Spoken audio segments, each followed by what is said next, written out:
ভিডিওর প্রথমেই জানাই দোল পূর্ণিমার হার্দিক শুভেচ্ছা। রঙের উৎসব প্রত্যেকের জীবনকে রঙিয়ে তুলুক। সবাই নিজেদের সঙ্গে নিজেদের মধ্যে খুব ভালোভাবে রঙের উৎসব সেলিব্রেট করো, এটাই কামনা করি তোমাদের এবং তোমাদের পরিবারের সবাইকে। হোলির হার্দিক শুভকামনায়। হোলি আমাদের কাল। আচ্ছা, আজকে দোল পূর্ণিমা, জেনে নিরামিষ ছিল আজকে, ঠিক আছে। আমরা এখানে হোলিটাই সেলিব্রেট করি, আমাদের এখনও হয়নি, কাল হবে, ঠাকুরকে আবির দেওয়া সব কিছু। আর একটা বাজে খবর, সেটা হচ্ছে আমি কাল মাঝরাতে একটা ভিডিও করে স্কেডিউল করে রেখে দিয়েছিলাম, সেটা এতক্ষণে গিয়ে আপলোড হলো, তাও আপলোড ওটা হয়নি। আমি যখন এতক্ষণে ফ্রি হয়ে দেখলাম যে সে ভিডিও আসেনি, তখন আপলোড করলাম। থ্যাংক গড ডিলিট করে দিইনি, নাহলে আমার মাঝরাতের ওই কষ্টটা বৃথা যেত। এখন ঘুমের চোখ জোরে আসছে, কিন্তু একজন দর্শক বন্ধুর খবর পেলাম, একটা দর্শক বন্ধুর কমেন্ট পেলাম, একটা ট্রেন্ডি খবর। দেখো, ব্লগিং করে রোজগার করা খুবই টাফ জব। কিছু মানুষ এই টাফ জবটাকে ইজি করার জন্য নোংরামো করে, আর কিছু ব্লগার থাকে যারা কিন্তু রীতিমতো একটা মার্জিত স্বভাবে বলে পরিচিত হয়, বুঝতে পারছো? তাদের ঠিক কন্ট্রোভার্সির আওতায় আনা হয় না। ঠিক যেমন ধরো তোমাদের মেহু, ঠিক আছে, আমি যখন নতুন চ্যানেল খুলেছিলাম তখন ওই 200-300 সাবস্ক্রাইবার, ওই তখন কারোর একটা লাইভে গেছি, ঠিক মনে পড়ছে না, সেখানে গিয়ে একটা আলোচনা হচ্ছে যে মৌহাকে নিয়ে, মৌহাদি বলে এরা, মৌহাদিকে নিয়ে এরা কে একটা কন্ট্রোভার্সি ছুঁড়েছে, বুঝতে পারছো? তো আমি চিনতে পারছি না মৌহাদিটা কে। তখন আমাকে একজন বললেন যে ওই প্রবাসী ঘরকন্যা যিনি হিরো ব্লগার, ওনার নাম মৌহা। তো আমি তখন থেকে দেখতে শুরু করি প্রবাসী ঘরকন্যা। আমি ওখানে লিখেছিলাম উনি তো খুব মার্জিত স্বভাবের। সেই কমেন্টটা পড়ে কিনা জানি না, মৌহা কিন্তু দু তিনবার আমার কমেন্ট বক্সে এসে কমেন্ট করেছে, ওই 2-3বারই। তারপরে আর কোনো সেরকম যোগাযোগ নেই। আমি কখনো কখনো ওনার ব্লগ দেখি, কমেন্ট করি কি করি না, উনি হয়তো দেখেনি না, কারণ আমি পিওরলি কন্ট্রোভার্সি ক্রিয়েটার, বুঝতে পারছো তো, ব্লগ তো করি না। তো তখন একটা রিসেন্ট জিনিস ছিল বলে দেখেছিলেন। তারপর একটা ঘটনা হয়েছিল, যখন উনি ওনার হাজব্যান্ডকে সামনে বসিয়ে কন্ট্রোভার্সি দিয়েছিলেন, বুঝতে পারছো? সেই সময়ও সমালোচিত হয়েছিলেন যে হাজব্যান্ডকে সামনে বসিয়ে, ওর হাজব্যান্ড ট্যুরে যাচ্ছে, সেই ব্যাপারটাকে এমনভাবে সাজাতে চেয়েছিলেন যে আমাকে একা ছেড়ে দিয়ে চলে যাচ্ছ, আমায় একাকিত্ব গ্রাস করছে, এই ধরনের একটা নর্মাল ঘটনা। সেটা হচ্ছে হাজব্যান্ড ট্যুরে যাচ্ছে, সবাইকে সবসময় বগল দাবা করে নিয়ে যাওয়া যায় না, একটা এক্সপেন্সের ব্যাপার থাকে। কিন্তু আজকের ব্যাপারটা পুরোপুরি লিমিট ছাড়িয়ে গেছে। আজকে থামনেলে দেখছি প্রবাসী ঘরকন্যার মতো একটা মার্জিত ব্লগার পয়সার জন্যে কি অসভ্যতা একটা ফেলেছেন আবার কি, আমাদের এই যে কেউ কাউকে মাফ করে না। ব্যাপারটা হচ্ছে যে থামনেলে দেখলাম ওনার নিজের মায়ের ফটো, ঠিক আছে, ভেতরে দেখছি শাশুড়ি মায়ের ডেথ নিউজ, থামনেলে আছে মা আর নেই। মানে কি, পয়সার জন্য নিজের মাকে মেরে ফেললো। মৌহার মতো মানুষের কাছে এটা কি এক্সপেক্টেড, যেখানে উনি রেসপেক্ট পাচ্ছেন? পয়সার এত দরকার। কমেন্ট বক্সে যা যা আছে সে আর আমি এখন পড়ে শোনাচ্ছি না, পুরো ব্যাপারটা আমার যেটা খারাপ লেগেছে। হ্যাঁ গো, নিজের মা মানে হচ্ছে পুরো পৃথিবী। এটাকে একটা বদদুয়াও বলে, এক ধরনের বদদুয়া। ভগবান না করুন ওনার লেগে যাক। নিজের জীবিত মা, উনি বেশ শক্তপোক্ত। ওনার ফটো ইয়েতে আছে, থামনেলে আছে মা আর নেই। প্রথম দিকের কমেন্টগুলো খুব শকিং, কি বলছো? তারপরে অবশ্য প্রথমে শুরুতেই ওই 5-6 সেকেন্ড পরে জানা গেল ওনার শাশুড়ি আর নেই। এই ধরনের ক্লিকবেট খেলার কি দরকার ছিল? দরকারটা ভিডিও ঢুকলে বোঝা যাবে। ব্যাকগ্রাউন্ড মিউজিক, যেটা দর্শকরা একদমই পছন্দ করছে না। একটা কমেন্ট এসছে যে খুব ভদ্রভাবে কমেন্ট এসছে, কারণ কি, মানুষটা ভদ্র, এতদিন একটা রেপুটেশন বানিয়েছে, বুঝতে পারছো তো? মানুষ অতি কষ্ট করে রেপুটেশন বানায়, সেটা ভেঙে যেতে 1 মিনিট লাগে। একটা বাড়ি তৈরি করতে কত দিন লাগে, ভাঙতে বোধহয় 1 দিনও লাগে না। মানুষের মনে ভদ্র হিসেবে জায়গা করে নেওয়া খুব সহজ কাজ নয়। এই শক্ত কাজটি কিন্তু উনি করেছিলেন। 1-2 জন যারা এই সমালোচনার আওতার বাইরে রয়েছেন, তাদের মধ্যে একজন হচ্ছে এই মহা। আজকে পয়সার লোভে অনর্থ করে ফেললেন। যাই হোক, শুরু হলো। একটা কমেন্ট বলি, যে প্রথমে বলছেন ব্যাকগ্রাউন্ড মিউজিকটির কী দরকার আমি বুঝতে পারছি না, ওই দর্শকটি বলছেন। তারপর বলছেন 0.5 সেকেন্ডে আপনি এয়ারপোর্টে একটা পোর্ট্রেটের বর্ণনা দিলেন। এটা মহুয়া কোথায় দিয়েছে আমি কিন্তু ভিডিও দেখে খুঁজে পেলাম না, এটা কমেন্টে আছে। বুঝতে পারছো তো?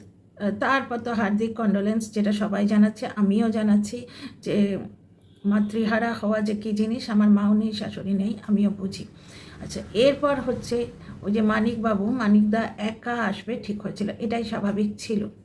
এটা দর্শকরাও বলছে, সবাই মিলে আসাটা ঠিক হয়নি। একটা বিরাট এক্সপেন্সের ব্যাপার থাকে, বুঝতে পারছো? তাছাড়া মৌহার এখানে আসাটা যেন অনেক দিন পর দেশে ফিরছি, একটা আনন্দ, বুঝতে পারছো সেই জিনিসটা মনে হচ্ছে। কিন্তু আসল ভেবে দেখো তো, এখানে না এলে চলে? মৌহার এত বড় একটা ব্লগিং স্কোপ, মৌহার এত বড় একটা ব্লগিংয়ের স্কোপ, কন্টেন্ট, সেটা হাতছাড়া হয়ে যাবে না? মানুষের মৃত্যু সততই দুঃখের। বাচ্চার মতো কান্নাকাটি করছিলেন নাকি ওনার হাজব্যান্ড, সেটাই স্বাভাবিক। আর দূরে থাকলে, অনেক দিনের না দেখা তো, দূরে আছেন, মাকে কাছে পায় না। প্লাস মৌহার একটা কথা খুব ভালো লাগলো, ওই ফিলিংটা আমার মধ্যে হয়েছিল। আমার হাজব্যান্ড বলেছিল ওই কথাটা, আমার শ্বশুরমশাই সন্ধে 9টা মানে সকাল 9টার সময় কথা বলেছে সবার সাথে, হাজব্যান্ডের সাথে, আমার সাথে, সবার সাথে। করোনার বোধহয় ঠিক পরটায় বা রবিবারের দিন ছিল, হাজব্যান্ড বাড়িতে ছিল, সবার সাথে কথা বলেছে। 11টায় মারা গেছে, heart attack, on the spot. 9টার সময় কথা হয়েছে, 11টায় মানে মারা গেছেন। আমার হাজব্যান্ড দৌড়ে আমার কাছে এসছে, আমি সোফাটায় বসেছিলাম, কাজের মাসি তখন ঘরটা মুছছিল, ওই আমাদের নিজেদের ফ্ল্যাটে, এখানে না। সেইখানে যখন গেছি, ফ্লাইট পাইনি, ভেঙে ভেঙে নানা রকম করে গেছি, ডিরেক্ট ফ্লাইট পাইনি, পাটনা হয়ে অনেক কষ্ট করে গেছি। তো ওই রকম একটা এয়ারপোর্টে ওয়েট করছি, হাজব্যান্ড শুধু হঠাৎ করে বলে বসলো, যাক আমার একটা কাজ কমে গেল। আমি অবাক হয়ে তাকালাম, কী কাজ? তো বলছে, এই কোথাও গেলে, ট্রেনে হোক, বাসে হোক, এয়ারপোর্ট বা এয়ার হোক, যেভাবেই ফ্লাইটে হোক, প্রথম কাজ ছিল, বাবা এই এখানে পৌঁছলাম, বাবা এতক্ষণে বাড়ি পৌঁছচ্ছি। আমার ওইটা ছিল। মা জিজ্ঞেস করতো, আরে ল্যান্ড করলি, এই করলি, ওই করলি, এই যে বাবা মাকে খবর দেয়া, মানে আমার হাজব্যান্ড এমনভাবে ওটাকে রিপ্রেজেন্ট করলো, আরও বুকটা মুচড়ে ওঠে, যাক আমার একটা কাজ কমে গেল। আমার ট্রেন থেকে, বাস থেকে হোক বা ফ্লাইট থেকে নেমেই, বাবা ল্যান্ড করলাম, সেফলি ল্যান্ডেড, এই কথাটা আর বলতে হবে না। তো মৌহা সেটা বললো যে লাস্টের দিকে। তারপর প্রত্যেকে দেখা করতে এলো, সে তো নর্মাল ব্লগিং চলবে। ব্যাকগ্রাউন্ড মিউজিকটা কদাকার, বিচ্ছিরি লাগছে, জনে জনে বলেছে ব্যাকগ্রাউন্ড মিউজিক দেবার কী দরকার ছিল। পুরোপুরি একটা কন্টেন্ট, বেশ ভালো কন্টেন্ট, ওখান থেকে এত দূর আসা হলো, বুঝতে পারছো? মহুয়া বলছে যে শাশুড়ি মা আমার জীবনেও অনেকখানি আছে, সুতরাং ওনাকে শেষ প্রণামটা করব। অথচ এক জায়গায় যেখানে শাড়ি চেঞ্জ করছে, সেখানে বলছে যে বাড়ি যেতে যেতে হয়তো ওরা মাকে নিয়ে চলে যাবে। এখানে বুঝতেই পারা যাচ্ছে যে শেষ দেখাটা হয়তো হবে না। তার মানে ওই ইন্ডিয়ার ব্লগিংটা, বুঝতে পারছো, ওখান থেকে ইন্ডিয়ার ব্লগিংটা যেটা, সেটা কন্টেন্টের একটা ব্যাপার। 2 নম্বর কথা হচ্ছে, বাচ্চার মতো কান্নাকাটি করছিলেন ওই মানিকবাবু, ওনাকে একা ছাড়বে না, সেটা বলছে মহুয়া বলছে। সব ঠিক আছে, সবই ঠিক আছে, কিন্তু নিজের মাকে থাম্বনেইলে দিয়ে ওইভাবে পয়সা কামানোর কী দরকার? ক্লিকবেট খেলা না, নিজের মা শক্তপোক্ত, সেই মানুষটার যদি দীর্ঘায়ু হোক, উনি দীর্ঘায়ু হোক। এইবার নিজের মাকে থাম্বনেইলে দিয়ে ক্লিকবেট খেলা, যে মা আর নেই, কী ধরনের মানে নিচু মানসিকতার পরিচয়! বললাম না, এই দেখো গলা চড়া হয়ে যাচ্ছে, ঘুমে অ্যাকচুয়ালি চোখ জুড়ে আসছে, তো যার জন্য আমি তো শুয়েছিলাম। আমাকে অনেকবার করে মেসেজ করলো যে সমিতি এই ইস্যুটাকে এখনই অ্যাড্রেস করো, এটা কারেন্ট ইস্যু। তারপর আমি দৌড়ে গিয়ে ব্লগটা দেখলাম, আমার শুয়ে শুয়ে ভিডিও করছিলাম, আমি প্রথমে ভাবলাম, তারপর ভাবলাম না, বাড়ি শুধু লোককে ডিস্টার্ব করে কী লাভ? বুঝতে পারছো, একটা দিন মানুষ শুতে পায় ছুটির দিনে, তখন আবার এখানে উঠে এসে ভিডিও করছি। ভাবা যায়, নিজের মা, তাকে থাম্বনেইলে দিয়ে মিউজিক, ব্যাকগ্রাউন্ড মিউজিক চালিয়ে ক্লিক বেটে মা আর নেই, মানে শাশুড়ি মা গত হয়েছে। এবং এই শাশুড়ি মাটি ওর জীবনেও অনেকখানি ছিল, ওই জন্যে উনি এলেন। অথচ উনি জানেন যে বাড়ি ফিরতে অনেক হ্যাজার্ডস, অনেক দেরি হয়ে যাবে, শাড়ি চেঞ্জ করা হলো, সেখানে কোট প্যান্ট পরে বসে থাকা অসভ্যতায়, সব ঠিক আছে, বলছি তো মার্জিত রুচি, কিন্তু পয়সার লোভ মানুষকে কোথায় নিয়ে যায়? পয়সার লোভ। আর 2 নম্বর কথা হচ্ছে, সবসময় হাজব্যান্ডের সঙ্গে এই যে এইভাবে চিপকে থাকা, এতে একটু প্রবলেম ক্রিয়েট হয়। এই যে মানিটারি ব্যাপারটা, অবশ্য কন্টেন্টে ওটা উঠেই যাবে, এই যে মানিটারি ব্যাপার যেটা সবাই মিলে আসছে, যেটা দর্শক বন্ধু লিখছেন যে সবাই মিলে না এলেই হতো, ওকে একা পাঠালেই হতো। কারণ এটা এখন একটা গ্রিভিং টাইম, এখন দুঃখের সময়। এখন যে ভদ্রলোকের জীবন সব থেকে বড় পরম পাওয়াটা, মা হচ্ছে পরম পাওয়া, সেই জিনিসটি যার হারিয়েছে, তার কি এখন ওই ব্লগিং আর ওই সমস্ত ব্যাপার ভালো লাগছে?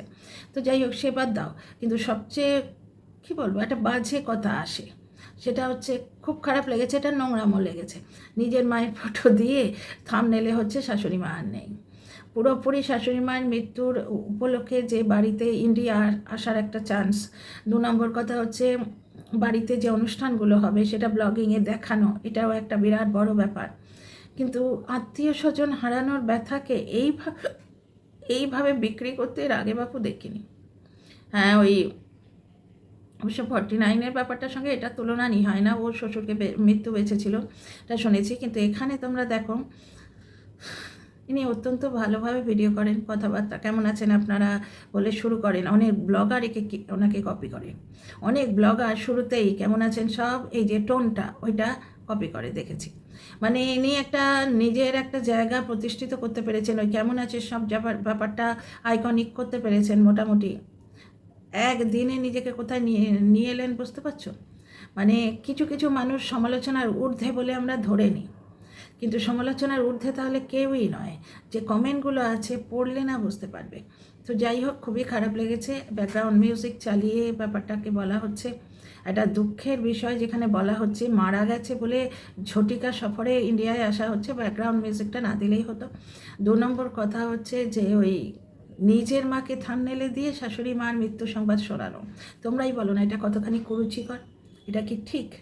একদিনে উনি কিন্তু নিজের সম্মান ধূলিসাৎ করে দিলেন, মানে পয়সার লোভ, বড় লোভ। অ্যাকচুয়ালি ওনার মা যথেষ্ট শক্তপোক্ত এবং বেশ ভালো ডাঁটো মানুষ। সেই মানুষটা ওই রকম থাম্বনেলে দেখলে লোকে কী ভাববে বলো দেখিনি? প্রথম কমেন্টগুলো পড়ে তো আমার মনে হচ্ছে লোকে ভুল বুঝেছে, মানে যেটা আমি উচ্চারণ করতেও ভয় পাচ্ছি। মানে থাম্বনেলে যার ফটো রয়েছে, থাম্বনেলে আছে ওনার নিজের মার ফটো, আর ভেতরে উনি মৃত্যু সংবাদ দিলেন শাশুড়ি।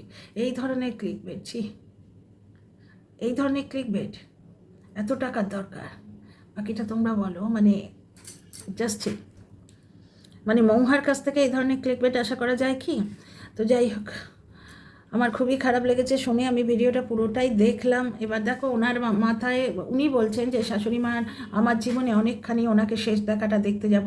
শেষ দেখা যে উনি দেখতে পাবেন না সেটা উনি জানেন, কারণ ও ইয়েতে যেখানে শাড়ি চেঞ্জ করলেন সেখানে দাঁড়িয়ে বলছেন যে মাকে আর ততক্ষণে ওরা বোধহয় নিয়ে চলে যাবে। তাহলে বোঝাই যায় ইন্ডিয়ায় যে কন্টেন্টটা তৈরি হয়েছে, যে রিচুয়ালগুলো এইগুলো তোমার করা, মানে একটা কন্টেন্ট হিসেবে একটা তাগড়া জিনিস।